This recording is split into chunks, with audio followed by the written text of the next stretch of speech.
இப்போ நேட்டோ நாடுகள்லேயே ஒரு பிளவு ஒரு பிரிவு ஏற்படுதா? ஏன்னா நேட்டோ நாடுகள் வந்து குறிப்பாக ஐரோப்பிய நாடுகள்லாம் உக்ரைனுக்கு ஆதரவாக ஃபீட் பண்ணிட்டு இருக்காங்கன்றதை நம்ம பார்க்குறோம். ஸோ இப்போது அமெரிக்கா ரஷ்யாவோட நேட்டோவில் இருக்கக்கூடிய மற்ற நாடுகள்லாம் உக்ரைனுடையா, அது இந்தியாவுக்கு என்ன மாதிரியான விளைவுகளை ஏற்படுத்தும்? இல்லை, நீங்கள் வந்து நேட்டோ நாடுகள்னு சொல்லக்கூடிய இந்த ஐரோப்பிய நாடுகள் கூட ஒரு இரட்டை நிலைப்பாடு எடுத்ததுங்கிறத நீங்கள் பார்க்கணும். ரஷ்யாவை எதிர்க்கிறோம்னு சொன்னாங்க, ஆனால் அவங்க கிட்ட இருந்து ஆயில் வாங்கினாங்கிறதையும் நம்ம பார்க்குறோம். அதுவும் குறிப்பாக ஜெர்மனி வந்து 1/3 ஆஃப் த ஆயில் வந்து ரஷ்யா சைட்லேருந்து வாங்கியிருக்காங்க அப்படிங்கிறத நீங்கள் பார்க்க முடியும். அவங்கவுங்களுக்கு அவங்களுடைய பிஸ்னஸ், அவங்கவுங்களுடைய பொருளாதாரம் தான் முக்கியத்துவம் வாய்ந்ததுன்னு இருந்தது. அதனால தான் அவங்க நேரடியாக கன்ஃபரண்ட் பண்ணாமல் இங்கே வந்து யுக்ரைனை வந்து ஒரு பகடைக்காயாக பயன்படுத்தி கொண்டார்கள். இன்ஃபேக்ட் சைனாவை அதே மாதிரியான ஒரு செனாரியோ கிரியேட் பண்ணுறதுக்கு இந்தியாவை பகடைக்காயாக பயன்படுத்த முடியுமா அப்படிங்கிற ஒரு முயற்சியும் பெருமளவில் நடந்தது. உங்களுக்கு ஒரு சில உதாரணம் சொல்றேன். எல்லாரும் சொல்லுவாங்க இந்த மிலிட்ரி எய்டுங்கிறத வந்து பாகிஸ்தானுக்கு ஏன் ஃப்ரீயா கொடுக்குறாங்க அமெரிக்கா, இல்லைன்னா வந்து பிளேனு இந்த மாதிரியான விஷயங்கள்லாம் வந்து அமெரிக்கா ஏன் ஃப்ரீயா கொடுக்க, பாகிஸ்தான் கிட்ட பெரும் அளவில் பணம் இல்லை, இருந்தாலும் ஏன் கொடுக்குறாங்க அப்படின்னா அங்க ஒரு செக் அந்த மாதிரி பண்ணும்போது இந்தியா மேல ஒரு ப்ரெஷர் உருவாகுது. என்ன உருவாகுதுன்னாக்க நம்ம வந்து இம்மீடியட்டா அதே மிலிட்ரி ஸ்பெண்டை பண்ணி அந்த இதுக்கு வந்து நம்ம வந்து பொருட்களை வாங்க வேண்டிய ஒரு நிலைக்கு தரோம். இன்னும் சொல்ல போனா நம்ம இன்டைரக்டா சொல்லணும்னா பாகிஸ்தானோட ஃபிளைட்டுக்கும் சேர்த்து நம்ம இங்க பைசா கொடுக்குறோங்கிற மாதிரியான ஒரு நிலைமை தான் இருக்கும். ஸோ இந்த மாதிரியாக பல விஷயங்கள் வந்து பிஹைண்ட் த சீன் நடக்கும். இதே தான் வந்து தொடர்ந்து காலமாக அமெரிக்கா செய்து கொண்டிருந்தது. இந்த இதில் வந்து முன்னாடி பேசிய சகோதரர் ரொம்ப தெளிவாக சொன்னார். அதாவது ஓல்டு ஸ்டாக் வெப்பன்ஸ் என்ன பண்ணுறதுன்னே தெரியாது அப்படின்னாக்கா அதெல்லாம் கொடுத்து விட்டு பார்த்துக்கலாம்ங்கிற மாதிரி. இன்னொன்று, ரஷ்யா உக்ரைன் போருங்கிறது வந்து புதிதாக உருவாகிய எல்லா ஆயுதங்களையும் ஒரு டெஸ்ட் செய்கிற ஒரு களம் மாதிரியாக மாறியதுங்கிறதையும் நம்ம பார்க்குறோம். ஒரு உதாரணத்துக்கு சொல்லணும்னா சூசைடல் ட்ரோன்ஸ்னு சொல்லுவோம். அதாவது நேராக போய் அந்த ட்ரோன்ஸ் மூலமாக வச்சு இந்த கப்பல்களை தகர்க்கிறதோ, விமானங்களை நிறுத்தி வைக்கப்பட்டிருக்கிற விமானங்களை தகர்க்கிறது, இந்த மாதிரியாக பல விஷயங்களை நம்ம பார்த்தோம். அப்போ இப்போ இருக்கக்கூடிய எக்ஸிஸ்டிங் டிஃபென்ஸ் மெக்கானிசத்துக்கு எதிராக என்னென்னலாம் சிம்பிளா பண்ணிட்டு அதை அகென்ஸ்டா பண்ணிட்டு போயிட முடியுங்கிறதெல்லாமும் பல அது ஒரு இந்த டிஃபென்ஸ் மெக்கானிசத்தோட வீக்னஸையும் அது காமிச்சுது அப்படிங்கிறதையும் பார்க்குறோம். இப்போ ரஷ்யா வந்து நம்ம கொடுக்குற S-400 பத்தி பெருசா பேசுறோம். அவங்க S-500 வச்சிருக்காங்க. S-400ங்கிறது வந்து அவுடேட்டட் கணக்கு தான். அதை வந்து நமக்கு கொடுக்குற மாதிரி தான். அதுலயும் வந்து இருக்கிறதுல பாதி சைனாவோட நமக்கு அதுல ஒரு பெனிஃபிட் அப்படின்றது, சைனா பெரிய போர்ஸா இருக்கு, ரஷ்யா அதோட ஜூனியர் பார்ட்னரா, ரஷ்யா கிட்ட ஆயுதங்கள் வாங்காத அப்படின்ற அமெரிக்க நிர்பந்தம் குறையல. ரெண்டு பேரும் நமக்கு நண்பன் ஆயிட்டாங்க அப்படின்னா ரெண்டு பேர்ட்டே வாங்கிக்கலாம். இல்ல, நீங்க ரெண்டு பேரும் நண்பன் ஆயிட்டாங்கன்னு நீங்க சொல்றீங்க. அது வந்து ரிவர்ஸ் ஆகிறதுக்கான வாய்ப்பும் இருக்குங்கிறத நான் சொல்றேன். நான் அலைன்மெண்ட் அப்படின்னு சொல்றது வேற, ரெண்டு பக்கமும் நான் கை குளிப்போம். இது எப்படின்னாக்க யாரு நம்மளை வச்சு விளையாட போறாங்க அப்படிங்கறத பாயிண்ட். ஒரு உதாரணத்துக்கு சொல்றேனே, போன டேர்ம்ல ரொம்ப க்ளோஸா மோடியுடன் ரொம்ப க்ளோஸா இருந்த ட்ரம்ப் இந்த டேர்ம்ல ஏன் வந்து கோல்ட் ஷோல்டர்ஸ் காட்டுறாருங்கிற ஒரு மிகப்பெரிய கேள்வி இருக்கு இல்லையா? மீட் பண்றதுக்கான எவ்வளவு இது ப்ரெஷர் வந்து போடப்பட்டதுங்கிறதெல்லாம் நம்ம பார்க்குறோம். ஸோ நம்மளுடைய ஸ்ட்ரென்த்தை வச்சு நம்ம எப்பயுமே விளையாடுறது இல்லைங்கிற ஒரு விஷயம். நம்மளுடைய மிகப்பெரிய ஸ்ட்ரென்த் வந்து நம்மளுடைய பாப்புலேஷன். அது நம்மளுடைய வீக்னஸ் கிடையாது, அது நம்மளுடைய மிகப்பெரிய ஸ்ட்ரென்த்து.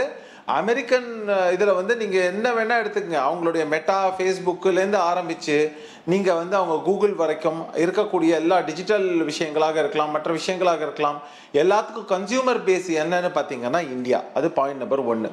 ரெண்டாவது விஷயம், இதே சைனாவை எடுத்துக்கொள்ளுங்க. அவங்க வந்து பைடுலேருந்து வெய்போலேருந்து ஆரம்பித்து இருக்கக்கூடிய எல்லா ஆல்டர்னேட்டிவ், இப்போ லேட்டஸ்ட்டாக வந்து நீங்கள் சொல்லக்கூடிய அது மூலமாக அவங்க எக்கானமி வெளியே போயிடக்கூடாதுன்னு நினைக்கிறேன். டீப் சீக்கு அவங்க ரொம்ப தெளிவா இருக்காங்க. அவங்களுடைய எக்கானமி மட்டும் இல்லைங்க, தயவு செஞ்சு புரிஞ்சுக்குங்க, அவங்களுடைய நேஷனல் செக்யூரிட்டி, நேஷனல் இன்ட்ரெஸ்ட் இருக்கு. இங்கே நம்ம ஆரம்பிச்சதே, இந்த ஆதார் டேட்டா பேஸ் ஆரம்பிச்சதே பார்த்தீங்கன்னாக்க சிஐஏயால் உருவாக்கப்பட்ட மங்கோடிபி அந்த டேட்டா பேஸை வச்சு தான் வந்து அதில் தான் வந்து நம்மளுடைய ஆதார் எல்லாம் கொண்டு போய் நம்ம வந்து ஸ்டோர் பண்ணோங்கிறதுலாம் இருக்குது. இதெல்லாம் ஒரு பெரிய கதை, நம்ம இன்னொரு நாளைக்கு பேசலாம். ஆனால் இப்படி இருக்கக்கூடிய நிலையில் நம்மளுடைய ரிசர்ச் அண்ட் டெவலப்மெண்ட்டோட ஃபண்டிங்கை பாருங்க. நம்மளுடைய இப்போ ஒரு உதாரணத்துக்கு சொல்லணும்னா, நீங்கள் வந்து இந்த போரிங், அதாவது இப்போ நீங்கள் இதுக்கெல்லாம் மெட்ரோக்காக டனல் தோன்றதுக்கெல்லாம் வச்சுருக்கோம் மிஷினரியை, அதை முதல்ல வாங்கினப்போ ஜெர்மனிலேருந்து வாங்கினாங்க. ஜெர்மனி சொன்னாங்க இவங்களால உருவாக்க முடியாதுன்னு. அவங்க வாங்கினது மட்டும் இல்லாமல் அதை ரிவர்ஸ் இன்ஜினியர் பண்ணி அவங்க வந்து அதை வந்து காஸ்ட்டில் வந்து பாதி கூட இல்லாத காஸ்ட் அளவுக்கு உருவாக்கி அவங்க வந்து அந்த ஜெர்மன் கம்பெனியே காலி பண்ணுற அளவுக்கு போயிட்டாங்க சைனா.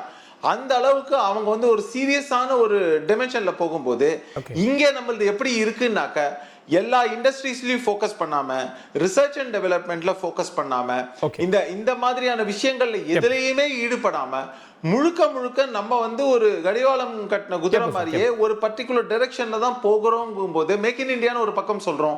ஆனா அதை வந்து அந்த தற்சார்புங்கிற விஷயத்துல எந்த அளவுக்கு சீரியஸா ஃபோக்கஸ் பண்ணிருக்கோங்கிறது இருக்கு.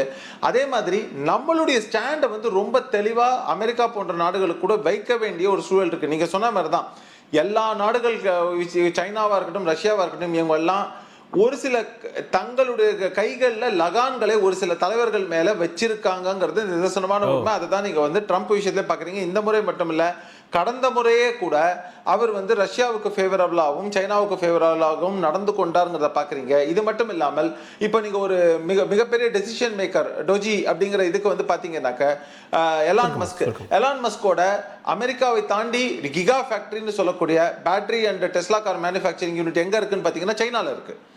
இந்த மாதிரியாக நம்ம சொல்லிக்கொண்டே போகலாம். ட்ரம்போட ப்ராப்பர்ட்டியில வந்து நிறைய சைனா இதுல வந்து அவர் பவர்ல இருந்தப்பயும் சரி, அந்த பீரியட்ல வந்து அதிகப்படியான ஸ்பெண்டிங் யார் பண்ணிருக்காங்கன்னு பாத்தீங்கன்னா சைனா பண்ணிருக்காங்க. இதே மாதிரி இந்தியாலயும் நடந்திருக்கு. என்னால பல உதாரணங்கள் சொல்ல முடியும். இன்வெஸ்ட்மெண்ட், சைனீஸோட இன்வெஸ்ட்மெண்ட் எல்லாம் நம்ம வந்து கொஞ்சம் டீப்பா போய் பார்த்தோம்னா அந்த மாதிரியான விஷயங்கள் இங்கேயும் நடந்திருக்குங்கிற ஒரு வருந்தத்தக்க விஷயங்கள் நடந்திருக்குங்கிறதையும் நம்ம மனசுல வச்சுக்கணும். டாக்டர் சுமந்த், இப்போ போர் இருக்கிறதுனால தான் ரஷ்யா மேலே சாங்ஷன்ஸ் இருக்கு. இந்தியா குறைந்த விலைக்கு கச்சா எண்ணெய் எல்லாம் கூட வாங்கிட்டு இருக்கோம் ரஷ்யாவில். இப்போ பீஸ் வந்துருச்சு, இல்ல போர் இல்ல சாங்ஷன் வித்ட்ரா பண்ணிட்டாங்க அப்படின்னா நம்முடைய நிலைமை என்ன ஆகும்? இல்ல வாங்கிட்டு இருந்தோம். ஏற்கனவே நாம் ரஷ்யா கிட்ட இருந்து வாங்கக்கூடிய கச்சா எண்ணெயினுடைய அளவு படிப்படியாக குறைந்து வந்திருக்கிறது. ஸோ இப்போ லேட்டஸ்ட் இதுல பாத்தீங்கன்னா ஒரு 2 ஆண்டுகளுக்கு முன்பு இந்த போர் தொடங்கிய காலகட்டத்தில் நாம் எவ்வளவு பெற்றோமோ அந்த அளவுக்கு நாம் இப்போ கச்சா எண்ணெய் ரஷ்யால இருந்து வாங்குறது இல்லை. 2வது மிக முக்கியமான ஒரு விஷயம், இந்தியாவை பொறுத்த வரைக்கும் இதுல வந்து கிட்டத்தட்ட ஒரு நியூட்ரல் ஸ்டான்ஸ் தான். பல ஐநா சபை தீர்மானங்கள்ல நாம் பங்கேற்கவில்லை. ஸோ அதுல வந்து நம்ம ரஷ்யா சைட்ல இருக்கிறோமா யுக்ரைன் சைட்ல இருக்கிறோமா அப்படிங்கிற அந்த விவாதத்துக்குள் நாம் போகவில்லை. அது வந்து இன்னைக்கு சிச்சுவேஷன்ல அது ஒரு யூஸ்ஃபுல் பாயிண்டாக இருக்கிறது.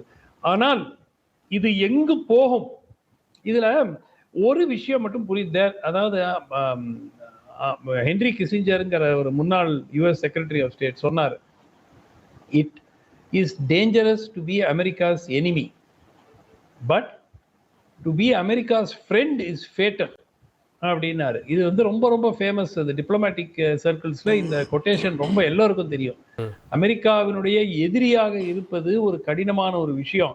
ஆனா அமெரிக்காவுடைய நண்பனா இருந்தீங்கன்னா அதுக்கு உங்களை கொன்னுடும் அப்படிங்கிற ரீதியாக ஒரு ஸ்டேட்மெண்ட். ஸோ இதுதான் வந்து யுக்ரைன் வந்து இப்போ அனுபவிச்சுட்டு இருக்காங்க. அமெரிக்கா கொடுத்த கேரண்டியினுடைய அடிப்படையில் தங்களுடைய டிஃபென்ஸ் ப்ரிப்பேர்ட்னஸை அவங்க மாற்றி அமைத்து கொண்டு, அதனால் அவர்களுக்கு இன்னைக்கு பாதிப்பு. இப்போ விளாடிமிர் புட்டினிடம் என்ன கேட்டிருக்கிறார் ட்ரம்ப் என்று இதுவரைக்கும் யாருக்கும் சொல்லல. செய்திகளை உடனுக்குடன் தெரிந்து கொள்ள உடனே சப்ஸ்கிரைப் பண்ணுங்க.